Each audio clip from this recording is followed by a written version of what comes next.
ବନ୍ଧୁ ଭାରତ ନିଶ୍ଚିତ ଖେଳିବ WTC ଫାଇନାଲ ଯୋଗ୍ୟତା ପାଇବା ପାଇଁ କଣ କରିବା ଆବଶ୍ୟକତା ଅଛି ଏଠାରେ ଜାଣନ୍ତୁ। ବିଶ୍ୱ ଟେଷ୍ଟ ଚାମ୍ପିୟନସିପର ଫାଇନାଲ 11 ଜୁନ 2025 ଲର୍ଡସରେ ଐତିହାସିକ ପଡ଼ିଆରେ ଖେଳାଯିବ। କିନ୍ତୁ ପ୍ରଶ୍ନ ଉଠୁଛି ରୋହିତ ଶର୍ମାଙ୍କ ନେତୃତ୍ୱାଧୀନ ଟିମ୍ ଇଣ୍ଡିଆ ଫାଇନାଲ ଯୋଗ୍ୟତା ଅର୍ଜନ କରିପାରିବ କି ନାହିଁ। ଭାରତୀୟ ଦଳ ପ୍ରଥମ ଥର ପାଇଁ ବିଶ୍ୱ ଟେଷ୍ଟ ଚାମ୍ପିୟନସିପ ଟାଇଟଲ ଜିତିବାକୁ ସକ୍ଷମ ହେବ କି ନାହିଁ। ବାସ୍ତବରେ ଚେନ୍ନାଇ ଟେଷ୍ଟରେ ଭାରତୀୟ ଦଳ ବାଂଲାଦେଶକୁ ପରାସ୍ତ କରିଛି। ଏହାପରେ ଟିମ୍ ଇଣ୍ଡିଆ ବିଶ୍ୱ ଟେଷ୍ଟ ଚାମ୍ପିୟନସିପ ପଏଣ୍ଟ ଟେବୁଲରେ ଏକ ବଡ଼ ଲାଭ ପାଇଛି। ବର୍ତ୍ତମାନ ବିଶ୍ୱ ଟେଷ୍ଟ ଚାମ୍ପିୟନସିପରେ ପଏଣ୍ଟ ଟେବୁଲରେ ଭାରତୀୟ ଦଳ ଶୀର୍ଷରେ ରହିଛି। ଭାରତୀୟ ଦଳ ପାଇଁ ସମୀକରଣ କଣ? ବିଶ୍ୱ ଟେଷ୍ଟ ଚାମ୍ପିୟନସିପରେ ପଏଣ୍ଟ ଟେବୁଲରେ 71.67% ସହ ଭାରତ ନମ୍ବର 1ରେ ରହିଛି।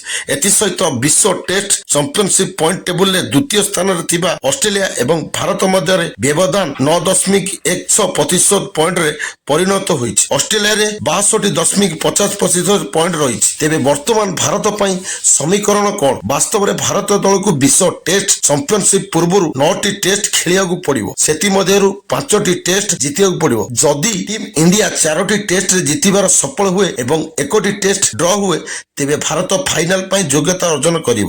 ବର୍ତ୍ତମାନ ଭାରତ ଏହି ଦଳ ବିପକ୍ଷରେ ଖେଳିବ। ଉଲ୍ଲେଖଯୋଗ୍ୟ ଯେ ବିଶ୍ୱ ଟେଷ୍ଟ ଚାମ୍ପିୟନସିପ ପୂର୍ବରୁ ବାଂଲାଦେଶ ବିପକ୍ଷରେ କାନପୁର ଟେଷ୍ଟ ବ୍ୟତୀତ ଭାରତୀୟ ଦଳକୁ ନ୍ୟୁଜିଲାଣ୍ଡ ଏବଂ ଅଷ୍ଟ୍ରେଲିଆ ବିପକ୍ଷରେ ବୋର୍ଡର ଗାଭାସ୍କର ଟ୍ରଫି ଖେଳିବାକୁ ପଡ଼ିବ। ଟିମ୍ ଇଣ୍ଡିଆ ନ୍ୟୁଜିଲାଣ୍ଡ ବିପକ୍ଷରେ 3 ଟେଷ୍ଟ ମ୍ୟାଚ୍ ସିରିଜ ଖେଳିବ। ଏହାପରେ ରୋହିତ ଶର୍ମାଙ୍କ ଦଳ ଅଷ୍ଟ୍ରେଲିଆ ଗସ୍ତରେ ଯିବ। ଏହି ଗସ୍ତରେ ଭାରତ ଏବଂ ଅଷ୍ଟ୍ରେଲିଆ ମ୍ୟାଚ୍ 5ଟି ଟେଷ୍ଟ ମ୍ୟାଚ୍ ଖେଳାଯିବ। ବାସ୍ତବରେ ଟେଷ୍ଟ ଚାମ୍ପିୟନସିପ ଫାଇନାଲକୁ ଦୃଷ୍ଟିରେ ରଖି ବୋର୍ଡର ଗାଭାସ୍କର ଟ୍ରଫି ଅତ୍ୟନ୍ତ ଗୁରୁତ୍ୱପୂର୍ଣ୍ଣ ହେବାକୁ ଯାଉଛି। କିନ୍ତୁ ଯଦି ଆମେ ଏହି ସମୟ ପଏଣ୍ଟ ଟେବୁଲରୁ ଦେଖିବା ତେବେ ଏହା ନିଶ୍ଚିତ ଯେ ଭାରତ ଫାଇନାଲ ଖେଳିବ।